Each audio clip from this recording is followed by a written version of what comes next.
गुज़िश्ता 2 साल के दौरान चीनी, घी, चावल और दालों की होलसेल कीमतें आसमान पर पहुंच गई हैं। गुज़िश्ता 2 सालों में फ़ी किलो चीनी 80 रुपये से 130 रुपये हो गई, चाय 1200 से 1500, जबकि दाल, चना, माश, मसूर और मूंग की फ़ी किलो कीमत में 100 रुपये का इजाफा हुआ।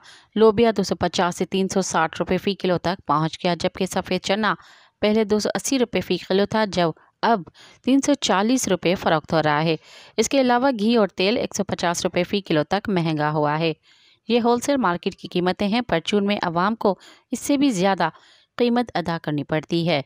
अशिया खुर्दनोश की कीमतों में इजाफे से शहरी और दुकानदार दोनों परेशान हैं। मज़ीद ख़बरन ऐं तफ़सीलात लाइ विज़िट कयो असांजी वेबसाइट www.awamiNewsHD.com ऐं ॾिसंदा रहो अवामी न्यूज़ HD।